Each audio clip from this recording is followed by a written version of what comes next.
I just want to say thank you, Ruud. Even in a short time span, he brought the soul back to the football club. I think the signs are good for Bruno Fernandes, and I think anybody who says United are a better team without him probably doesn't know football. I know a few names. Ahmad has to start, no questions. Bruno Fernandes, his best friend Bruno Semedo was saying, I missed training once, and he said that was it. You're out of the team, gone. Business is business. Ruben Amorim creating this culture of a family. He knows the staff, he knows everyone's name. He lives and breathes football. You know what, Ten Hag, if you're watching, you thought that Anthony was better than me? I'm going to show you why you were wrong. Oof.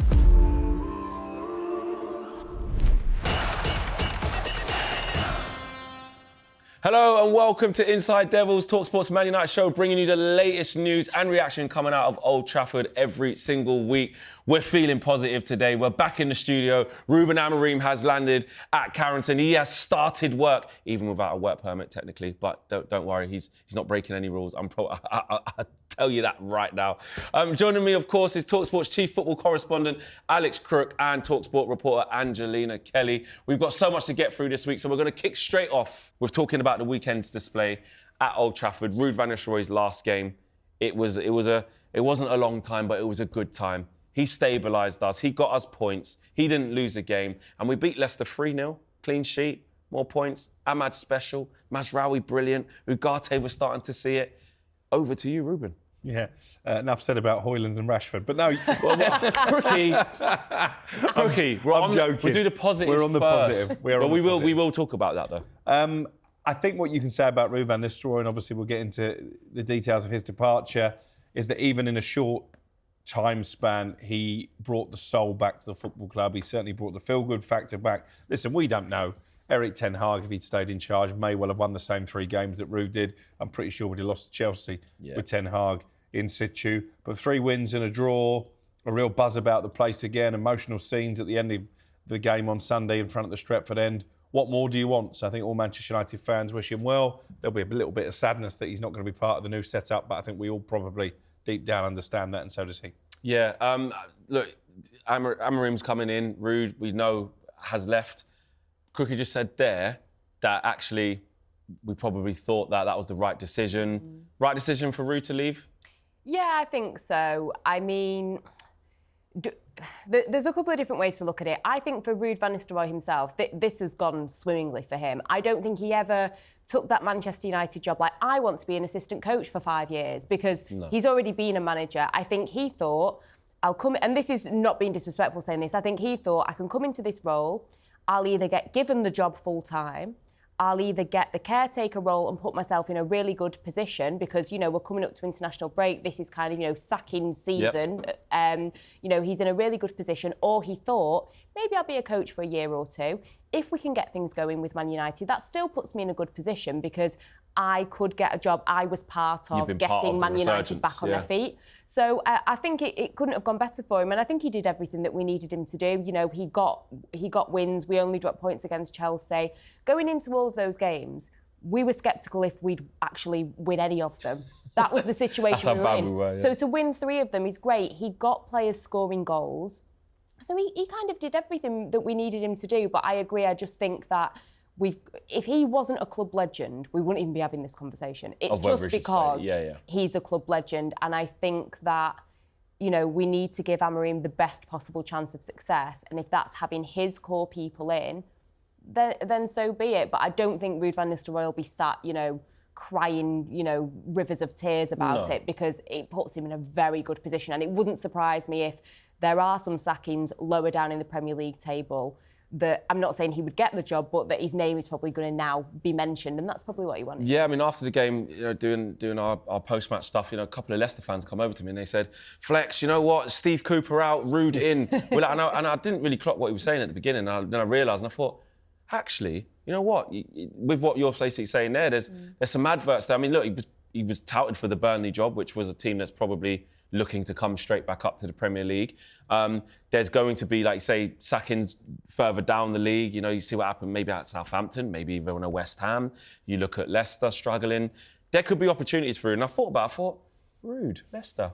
Actually, yeah, don't mind that for him. He deserves to go on and have the platform. But last thing on Ruud before we move on to the actual game, I just want to say, yeah, thank you, Ruud. You know, he stabilised us. I love that he was able to have that reception in front of the Stretford end and at the various games, everyone singing his name. For him, it would have been a really proud moment to have us for those 4 games.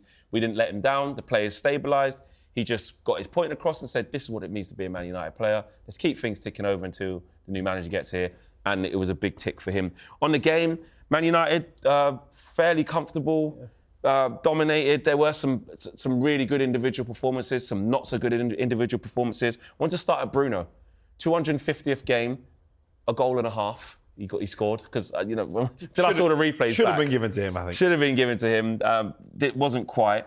But he's been directly involved in 100 goals and 170 appearances for Man United in the league. That's 56 goals and 44 assists, reaching the milestone with just one more appearance than Cristiano Ronaldo, who had 169 upon doing so. He's received a lot of criticism in recent weeks, months. We're better off without him, doesn't keep the ball well enough, this, that and the other. But you see numbers like that. How important is he to what Ruben Amorim's going to want to do? He's a class player. He hasn't shown that consistently this season. In fact, you could say that he struggled when Ten Hag was in situ, but I don't think it's a coincidence he's scored, as you say, 4.5 goals in 3 games since Ten Hag went. So it's like he's been freed from the shackles. I think we could debate his captaincy credentials until the cows come home, but in terms of his ability, he's right up there as probably United's best all-round player. So some people, I've seen fans who say, listen, we're better off without Bruno. I don't agree with that. What do you say to people who say that? I think if he was surrounded by good players and the right environment, you'll see him prosper. I mean, we shouldn't forget what he did when he first came to the football club during that COVID season. He was the driving force for Ole Gunnar Solskjaer. Yes, he's lost his way a little bit this season, but I think the whole football club lost their way a bit in the opening weeks of the season. I think he's one player who is going to really benefit from having a top-class coach like Ruben Amorim, having that settled environment, maybe the change of system, because I think he's more than capable of playing in that number 10 role behind a striker, one of the 2 10s that we expect Amorim to implement. So, yeah, I think the signs are good for Bruno Fernandes, and I think anybody who says United are a better team without him probably doesn't know football. Oof. I know a few names. I know they could be watching Crookie. I like it. I'm gonna clip this little bit and show them that actually. Angelina, do you agree with Crookie though? Is there anything in the other side of fans who have their opinion that the way he plays and this, that and the other and the moaning and the whinging, or is that just complete nonsense? Like he's a player who affects games and without him will be a lot worse. Yeah, I mean, it's 83 goals, 72 assists in all competitions. I agree with Crookie. I think that he has to be part. I mean, he has to be part of it because, let's be honest, he's been given a contract extension. He's one of the highest earners. He is, the powers that be will be saying, this is someone that you've got to have involved in your team. And for other reasons, he should be involved. I think, arguably, since Sir Alex Ferguson's departure, he's been the best creative spark that we've had, the best signing that we've had post-Fergie, you could argue. Been the best player. Yeah, and just all round. And I get what Crookie's saying. People, debate the captain, say, me personally, I have a little bit more time for him. I get people go on about the theatrics, but I mean, this is the Premier League, there's theatrics every game. I understand people's complaints, but I think overall, he has to be involved. I think that there is a position for him. I mean, just that Leicester game alone, I get it's Leicester before people jump on it, but, he had the most passes apart from Martinez, the amount of touches that he had in the box. I think it was, the most passes in the final third was 33 passes. The next person close to that, it was 17. So it's nearly double. He's a very important person, and I think, they'd be a fool to not use him, but I don't think we're going to have to worry about that because he's going to be in that 11. Whatever formation, whatever happens, there's going to be a spot for Bruno. From Bruno to Garnacho off the bench, put the ball in the top corner. Muted celebrations from him, Crookie.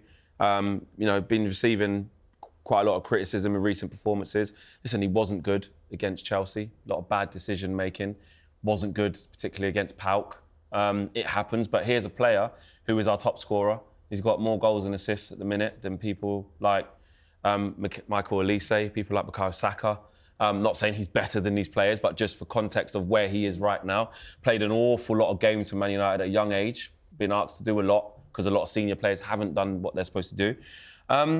Do fans need to get behind Garnacho more? Do we need to remember that, he's young, he's raw, he's given his all, and he's growing? I think match-going fans are behind him. I think he gets a very good reception whenever he comes on. He's particularly popular with the youngsters. My two boys absolutely adore him.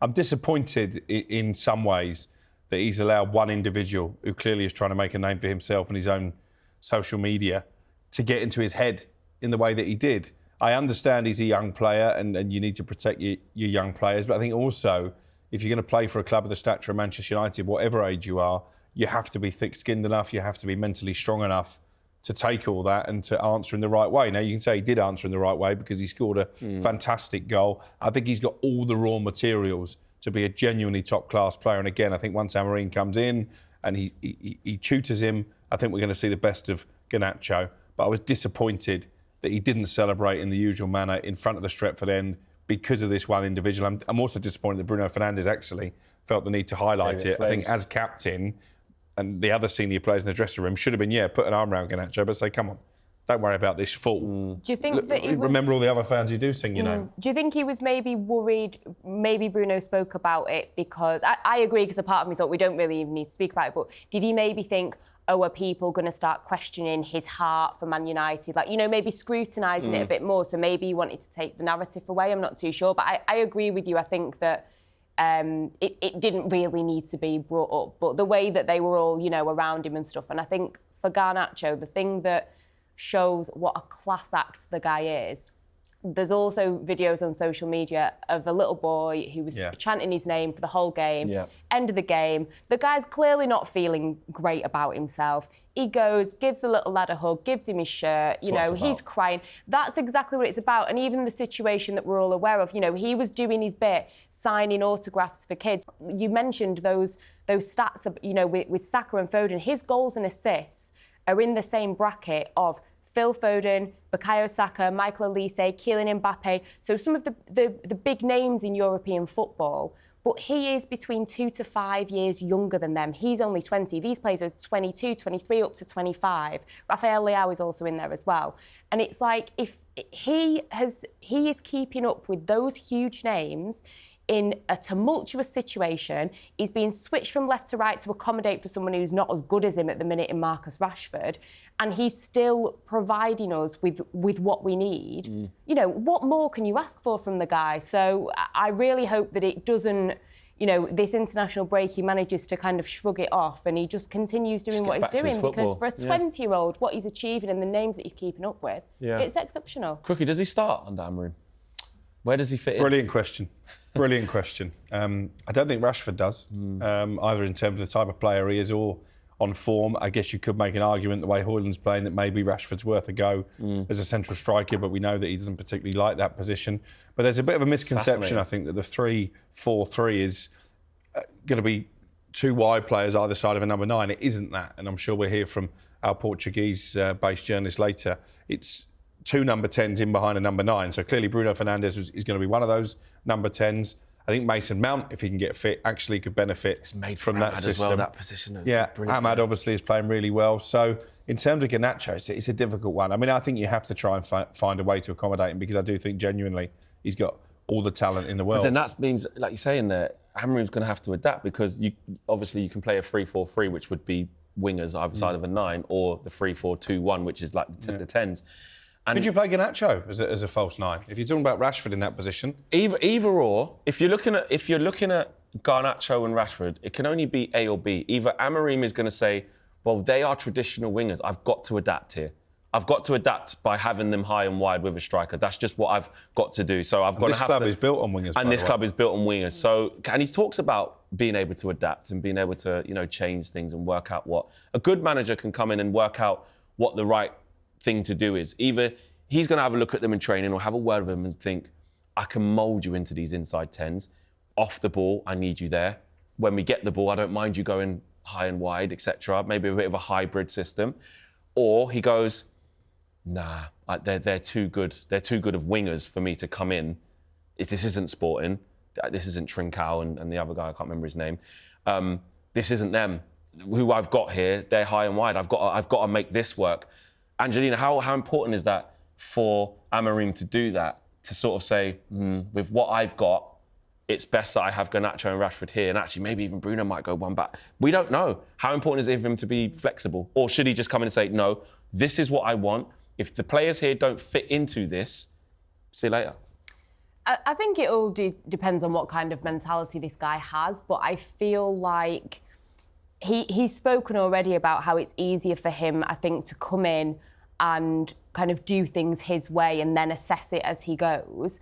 I mean, if this is something that he wants, if this is his style of play, if this is what is going to be successful, then we need to just bite the bullet and do it, because the thing that I always think is, if he starts accommodating for these players, we know that the players' mentality has been called into question quite a few times. And if he starts, I'm not saying that this is, 100% true, but if he starts to be like, oh, well, maybe we'll accommodate for this person and that person, do we then go back into that thing of the players thinking, oh, we're getting our way here?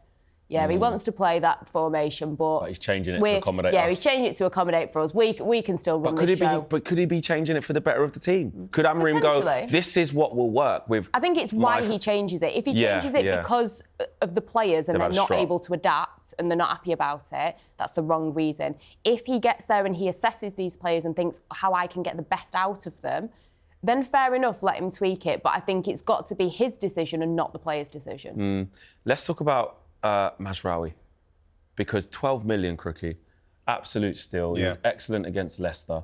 He's been really steady and solid for us ever since he's walked through the doors at Old Trafford.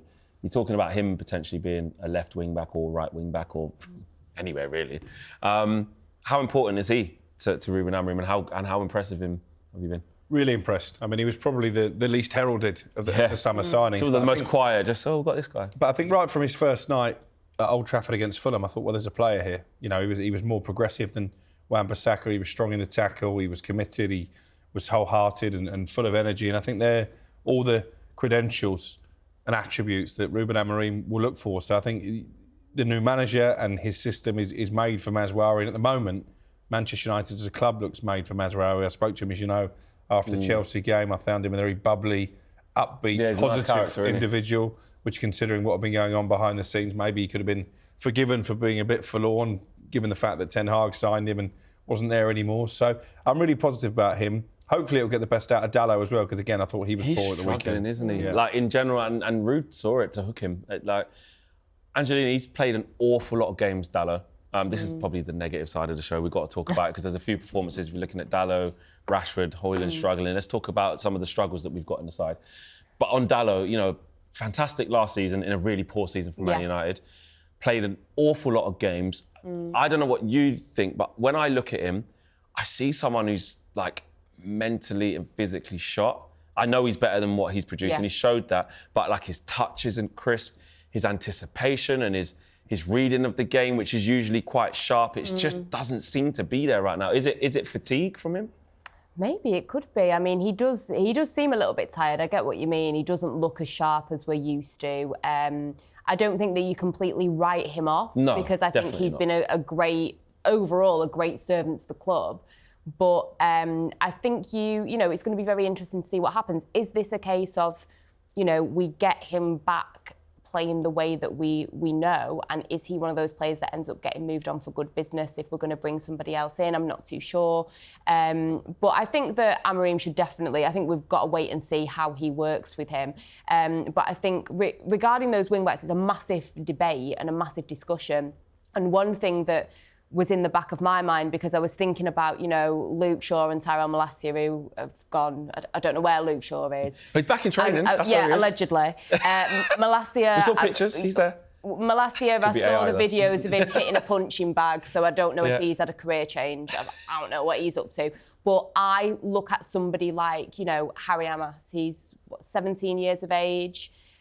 You look at the way that Amorim has managed to convert the 17-year-old, forget his name. Quenda, yes. Giovanni Quenda, thank you. Yep. The way that he's managed to convert that 17-year-old, I think one massive positive is for the youth of this team. And somebody like Harry Amas, could he end up being, I'm not saying to throw him in next week, but, in, another season or two, could this be somebody that we look at as the future on that left-hand side, perhaps? And I think that's one of the massive positives is, what he can do with the youth. But I agree, Dalot hasn't been great. He wasn't the only one, but it'll be interesting to see what happens with these names that are kind of just not really clicking. Yeah. Under Ruud, we saw a couple of names start to click. The ones that have kind of been left behind, I'm interested to see what he's going to do with them. It says all you need to know where Marcus Rashford is at this moment. That was going to be my next question. The 8 England players have pulled out the squad, and there's no suggestion, no clamour. Not a good look. Where is he at, to be recalled? Because I spoke to people after the game on Sunday, and my own view of it was as well, because where I sit in the first half, I get a really good look at the left wingers and left fullbacks, depending on what side. I sit at the front near Sir Alex Ferguson, so you can always see. I felt sorry. Like I know, like he's had his chances, and we're doing this with Marcus, but I looked at him and he just looks so scared. Like every single touch he took against Leicester, I felt was like, let me control it safe side, roll it back to where it just came from. He had one time when he tried to go on a dribble and it just went straight out of play for a throw-in. And then from that point on, he didn't even get the ball and look at James Justin to say, I'm going to go at you, I'm going to make you honest today. It was all safe. If you're cutting in and trying crosses that weren't quite on. And I don't know, there's this uncomfortable thing where he almost looks like a relieved figure when he gets subbed off now. That, it's not even the sulking or the hunger. It's like, just get me out of this. He just looks really in a bad spot. And a lot of people were saying to me afterwards that they felt sorry for him because he just doesn't, he's a shell of himself. How do you see it? Yeah, I think that's all fair. I mean, I think his confidence has clearly been affected. There have been moments this season, Porto away, when he was hooked at half-time. Yeah. One of Ten Hag's more baffling decisions was probably his best 45 minutes of the season. Exactly. But it's been a steady decline. I looked at his record, after the Qatar World Cup, because I was having a disagreement with somebody about the form that Rashford has been in since that World Cup, and Jack Grealish. And actually, he came back and he was brilliant after that World Cup. He scored 24 goals in the second half of that season. He's brilliant, mate. And he's barely scored a goal since. So this has been a slow but long decline. Obviously, Ten Hag tried to put his arm around the shoulder. He tried to be the disciplinarian by dropping him for games when he was late for team meetings. Nothing really seemed to work. So I think that's one of Ruben Amorim's biggest challenges, because he's the poster boy for the academy. He's the top wage earner now, I believe, alongside Bruno Fernandes. Nobody else is going to take him. You can forget about Paris Saint-Germain. I think those links were only ever really coming from his camp.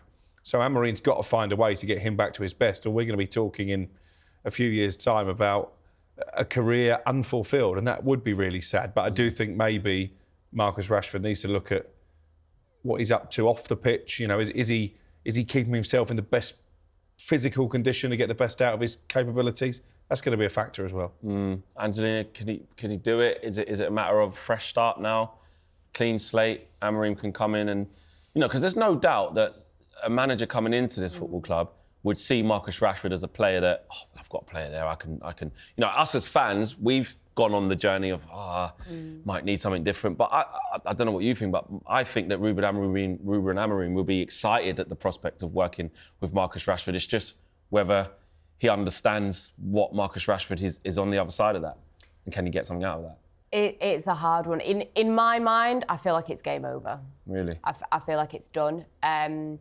Because to be completely honest, and this might sound quite harsh and maybe a little bit selfish, but if this is someone who is not interested, and I don't know, because I don't know Marcus Rashford, maybe his attitude comes across, like you said, he's kind of relieved to be subbed off, like there's something not clicking there. I would rather Ruben Amorim spend time with the players that I think he can get something out of, like Ahmad, like Garnacho, working with someone like Højlund, even working with someone like Joshua Zirkzee, even though I struggle to see how he's going to fit in this team, I'll be honest.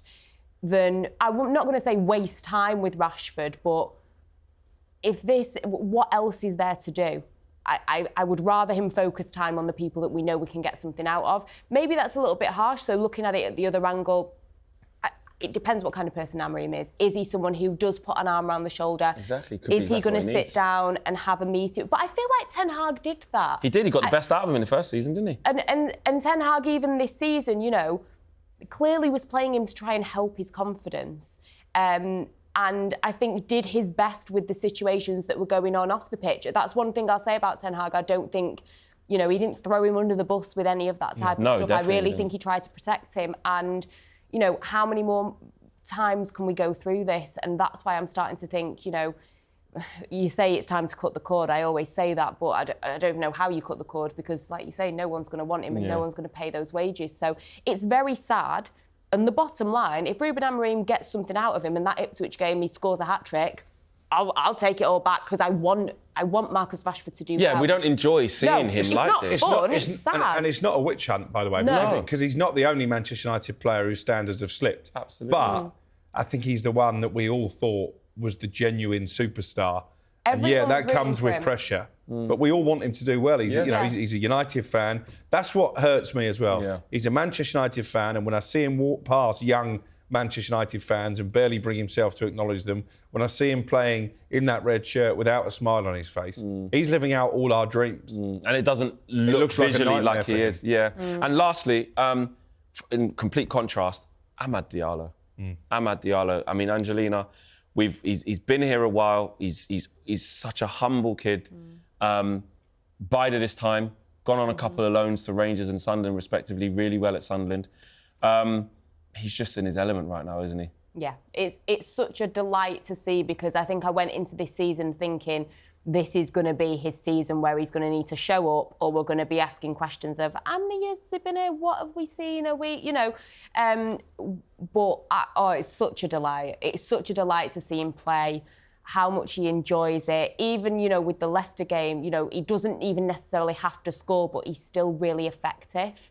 I just really enjoy seeing him play, and I think that when you looked at the Pout game, it was very much, you know what, Ten Hag, if you're watching, you thought that Anthony was better than me. I'm going to show you why you were wrong and why you're sat at home now and I'm here doing this. It was I was really happy for him, and I love seeing him play, and I hope that we continue to see him grow this season because he's a real talent. He's a nice kid as well. He's anytime you're out, he's always so humble. He's always so happy.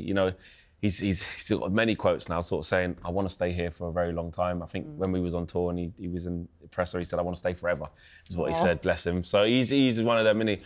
But just back to Amorim, just really quickly with Amad, he's got two choices as well, Amorim, because does he look at what's happened in the recent games to try and get a tune out of the consistent bunch that have been playing, or does he go blank canvas? I need to get Garnacho and Rashford. It's going to be fascinating. Bruno. That first team sheet. I think he's a manager who's going to want to make his mark straight away. That first team sheet of Portman Road is going to be really telling. But Amad has to be in it. I tweeted after the Pout game, Amad has to start against Leicester. No questions asked at all. And obviously he has responded. Brilliant assist for the first goal for Bruno. If you're talking about wingers, he's the most informed out of those three players, him, Garnacho and Rashford. If he plays with two out-and-out wingers, again, Rashford's going to be the one who should miss out on form, isn't he? Yeah, well, we will see. And Amad, long may it continue. Now, we've seen all the footage of Ruben Amorim finally arriving at Carrington. He's arrived and he's ready to work, but we wait for his first game as Man United head coach. I need to get used to it. He's not Man United manager, he is Man United head coach. Let's take a deeper dive into the man behind the coach. I'm delighted to say we're now joined by someone that's recently spent some time with Ruben Amorim's family, his friends, and his former colleagues. It's the Athletic, Charlotte Harpur. Charlotte, how you doing? So many amazing stories that you've been uncovering about Ruben. Thank you for taking the time to join us. Do you get the sense that this coach is different to the rest? Hi, Flex. It's his charisma, it's his smile. It's very easy to say, but when you interact with him just from a media perspective, it's fresh and it is different, especially in contrast to Erik ten Hag. I think you can always get a bit carried away, and they say it's the hope that kills you. But from the impression that I've had, speaking to his family, speaking to his friends, even in his recent and quite short experience as a coach, they feel he is different and can offer, a fresh look, something it's hard to express, they said, something that is going to provide Manchester United, hopefully, with a clean page and a new perspective. In terms of as you was leaving Lisbon, what was the standout insight that you took that's like at the front of your head where you're like, I just can't believe that, or I think that was so amazing about this guy. What was a standout bit of insight that you've got about Ruben upon leaving? It's this contrast. This guy who likes to have a joke, loves to laugh. Even when he was a player, he was a bit of a class clown when he was younger in the dressing room. I spoke to Bruno Simeo, his best friend, and he was describing him imitating his coach as an 8-year-old, had his trousers up to his belly button and impersonated his coach and went to the parents and said, look, you know, how funny I am. Even speaking to Claudia Lopez, a broadcaster, one time Bruno Fernandes tried to get into a tennis tournament but only had denim shorts on and was denied entry because he didn't adhere to the dress code. Thankfully, he got a pair of trousers and was able to attend. He was sporting captain at that time. But then a couple of days later, when Ruben Amorim had a brief stint as a broadcaster, all the pundits wore shorts as a little kind of nod to Bruno Fernandes's blunder. But then paired with that, his best friend, Bruno Simeo, was saying, I missed training once when I was coached by him. And he said, that was it.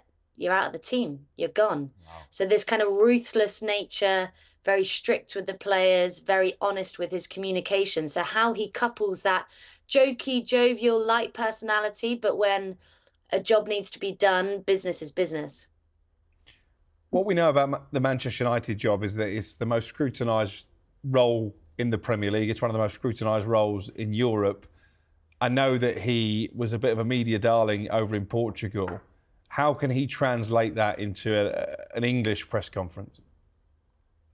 Firstly, he speaks very good English. I think that's an obvious thing to say, but really helps with the media, who are a vehicle of communication to the fans.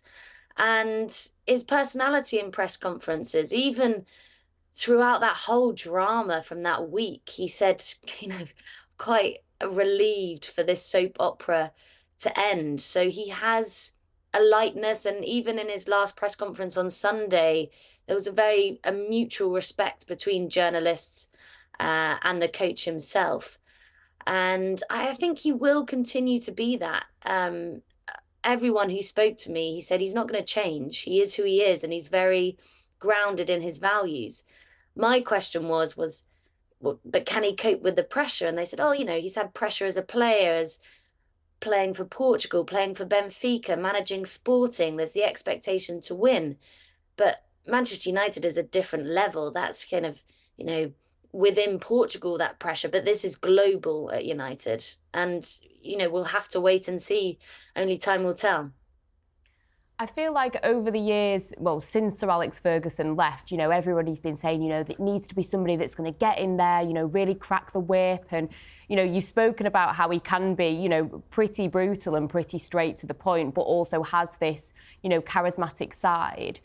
With individuals, did you have any takeaways that make you question what he will be like as a man manager, as in for specific players? Do you think that he's maybe going to come in and be that brutal force, or do you think that he's got that in him to put an arm around a shoulder of players that perhaps need it? I think it's both. I think if you look at Sporting's situation, it was described to me as kind of a civil war at the time in terms of disorganisation, and he really had to cultivate the players and build that trust with them. So again, it's that I will be open to you and I will try and get to know you and bring out that confidence. Ruud van Nistelrooy has spoken about confidence last week, but also when you're not delivering, I'll tell it to you and I'll tell it to you straight. I think the big contrast is that Sporting, it was Ruben Amorim's boys. They were his brand. Whereas he is inheriting a completely different squad with completely different egos and players that, you know, aren't his, that he has brought in himself. I hear that. That is going to be a big thing for him to work between, because he's also said that, you know, the Premier League is a different world. I like the vibe from him that he understands that it's not just a click your fingers and it's immediately transferable into the Premier League with what he's built at Sporting. But one thing he is bringing from Sporting isn't Victor Gyökeres, but it is his backroom staff, and they've been with him at a lot of the clubs he's been at. Did you get a sense of loyalty from the people that you spoke to about the man? Is he known as someone who is loyal to his people and brings them with him wherever he goes?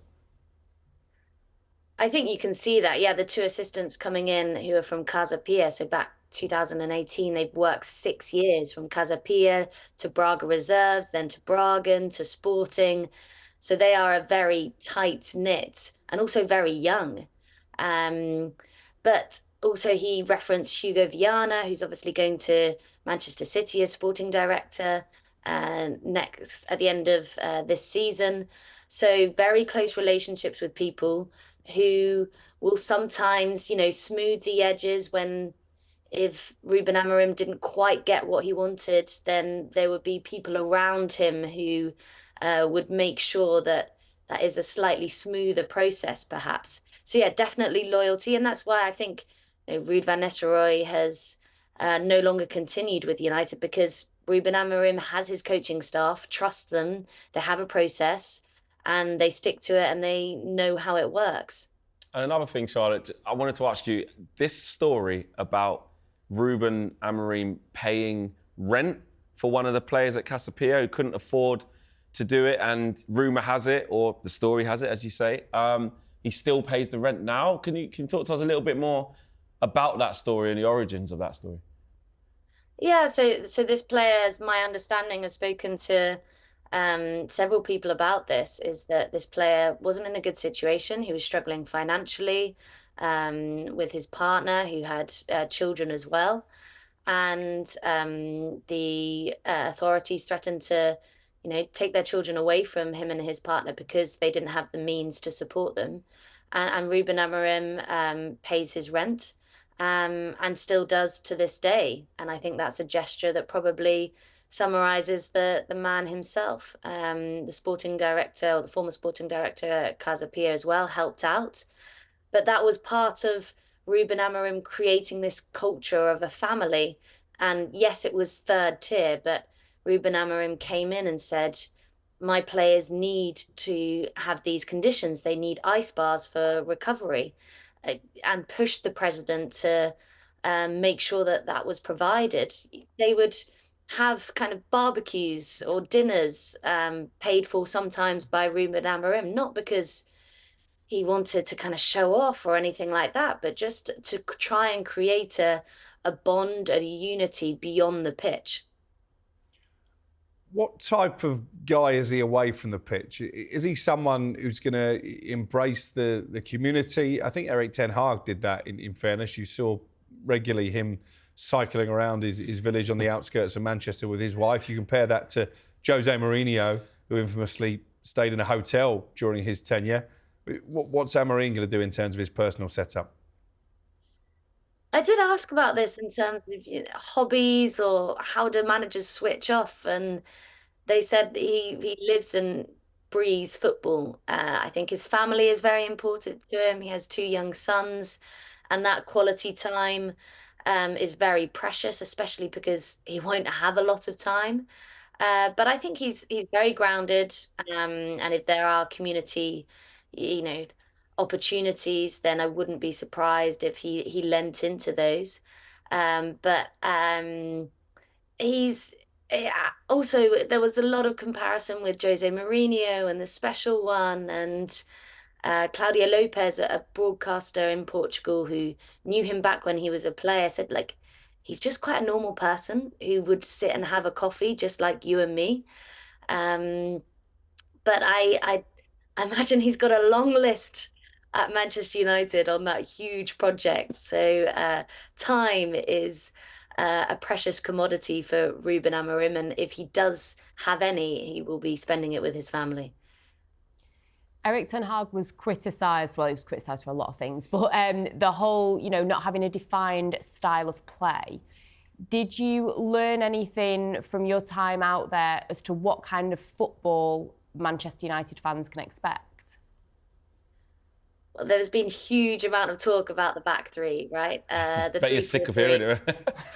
Yeah, it's just kind of the Ruben Amorim way. But he's played that throughout his coaching career. even at Casa Pia, he lost his first 2 games, won the third, but then went to the sporting director and said, right, I'm changing to a back three.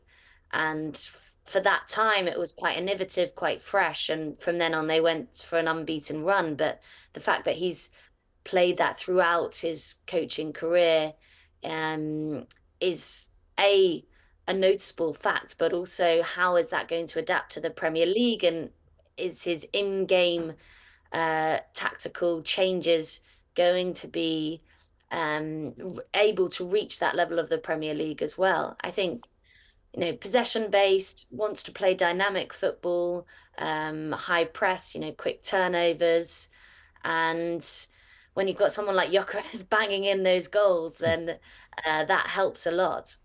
It does. It definitely does. He has said in January anyway, he won't be going back for him. We keep our fingers crossed for the summer. I've just taken in everything you've been saying, Charlotte, about, the man that is Ruben Amorim. Is it right that he's actually head coach at Man United? He sounds like so much more than just the coach. Have Man United got this right, in your opinion, of, pivoting away from manager to head coach? Because from what you're saying, he's so much more than just a football coach.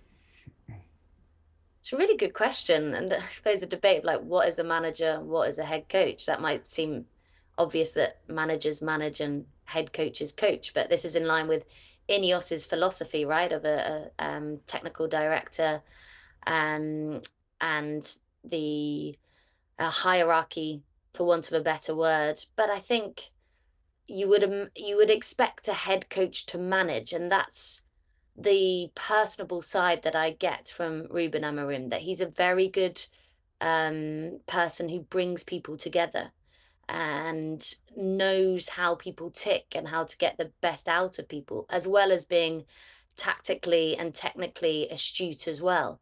So even though his title is head coach, I would still expect him to do a lot of managing. And that was the other impression that I got, that he knows the kit man, he knows the staff, he knows everyone's names. He's, that kind of person that is going to make sure that the culture around Manchester United is a familial one. Charlotte, thank you so much for taking the time out to speak with us. It's been really, really insightful, and thank you for bringing that insight from Lisbon. Will you be, before you go, will you be doing the same thing in Manchester? Will you be following him around on bikes, seeing if he's going to certain restaurants, see if he's going down the bowling alley, or see what's going on? Don't think quite that to that level. You will have a piece out on The Athletic on the backroom staff and the coaches that he will have brought with him, if you want even more insight to different personalities and how they interact with Ruben as well. Definitely do. Thank you so much, Charlotte, and we'll speak to you again soon. Thanks so much, guys.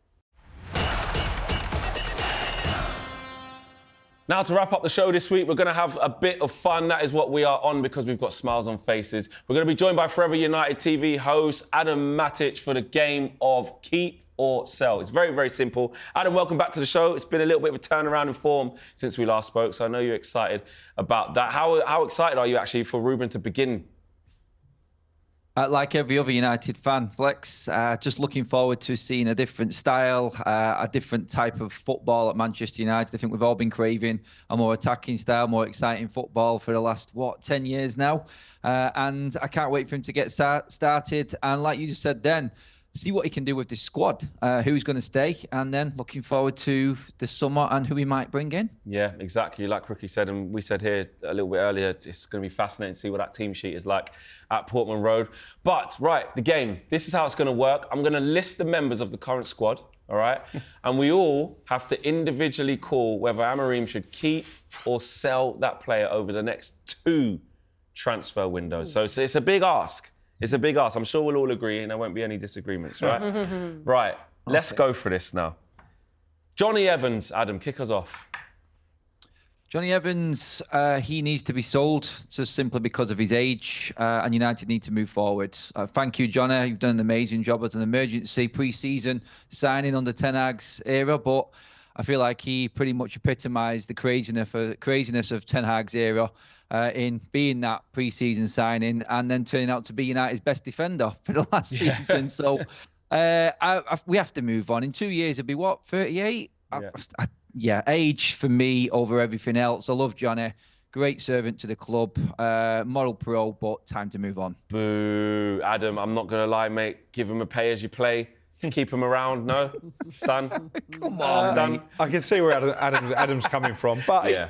I think actually short term, until the end of the season, he's probably a good person for Amorim to have in the dressing room. But after that, I think we agree. Yeah, but it might be taken out of our hands. It might be a retiring situation. You don't know. He said he didn't think he would even be playing football after Leicester, and he's been given this opportunity. Look how Yeah, I agree. I think sell, especially if Amorim does play him a little bit, and imagine if you actually managed to get like a bit of money. Because his contract's going to run down anyway. Because he's only gone a year.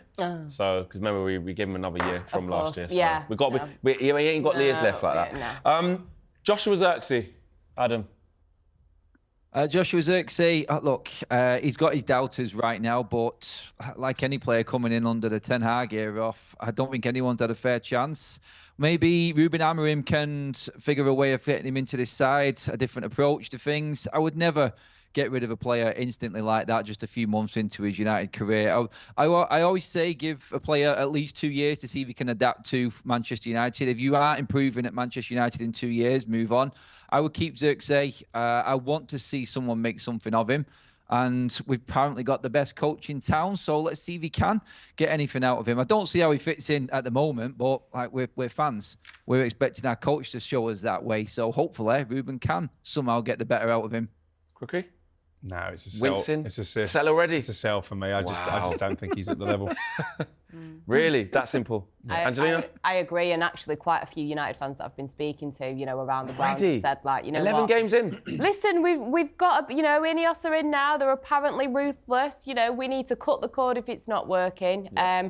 I just don't see how it's going to work. He looks like he's... I mean, there was the talk about how he apparently came in, he was a stone overweight, Ten Hag wasn't that keen on him.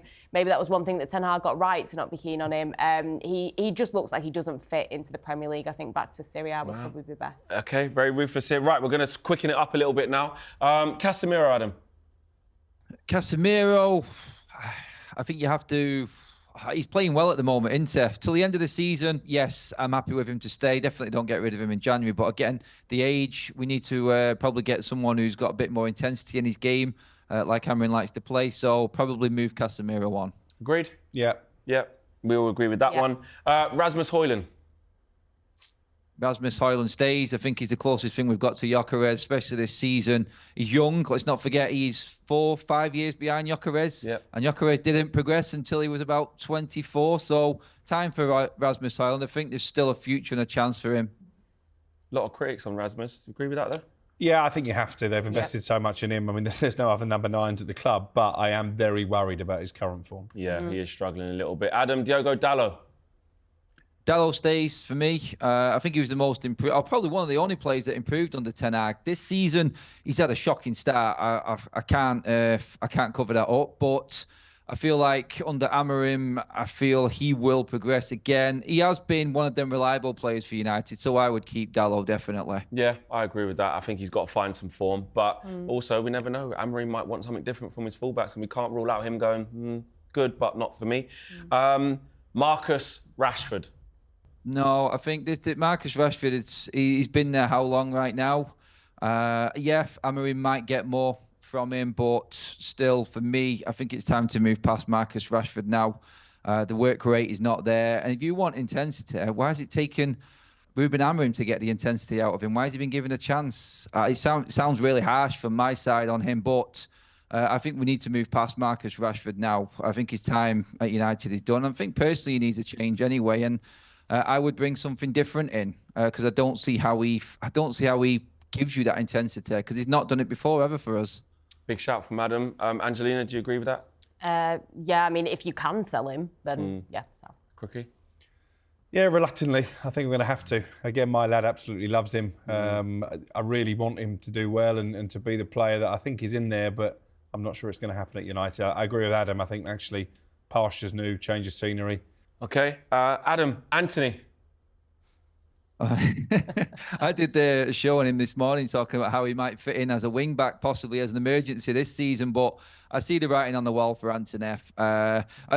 Someone gave a perfect example. Look, Joe Linton went in at Newcastle as a striker and turned out to be a great midfielder. Exactly. But I feel Anthony thinks he's better than what he is, and the price tag, I think he wants to be that star player that he's never going to be at United. So inevitably, I think Anthony definitely has to be moved on. Everyone agree on that?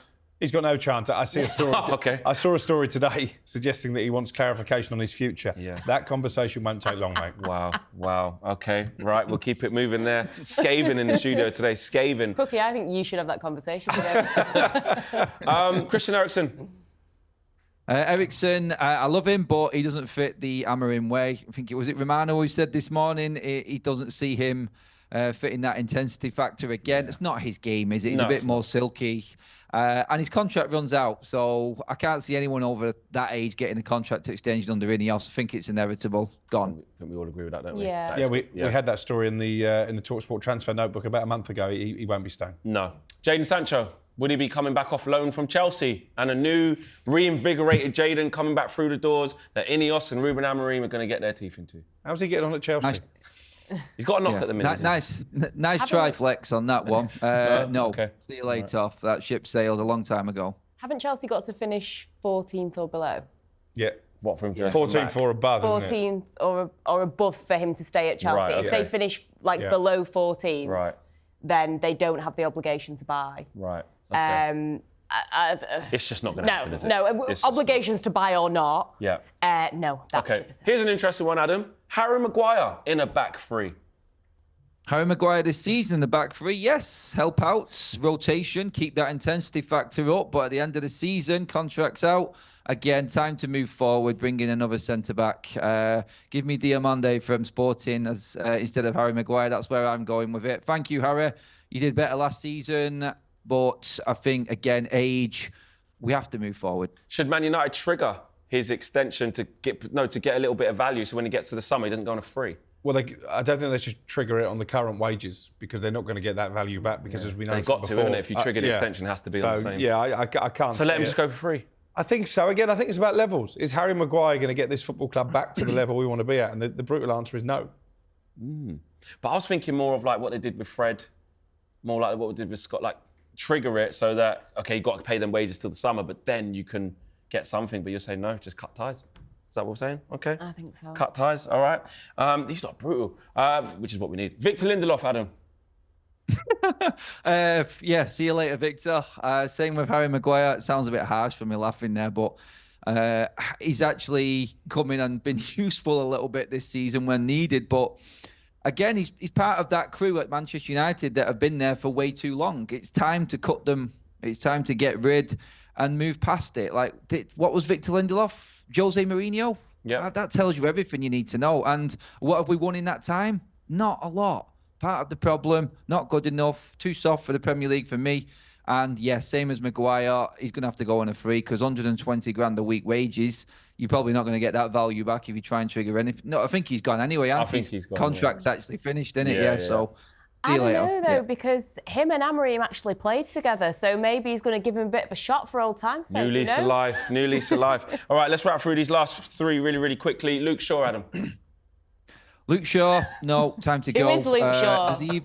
Does he play anymore? Honestly, even if he came back right now, I don't think we could rely on him. And you need people you can rely on to play week in, week out, and you can't get that with Shaw. He's going to shock you, Adam. He's going to come back left wing back. Shaw, Berto, Carlos is going to be back from here out to the end of the season. You watch. And then he'll get injured. He's got about 15 years left on his contract, hasn't he? Alejandro Garnacho.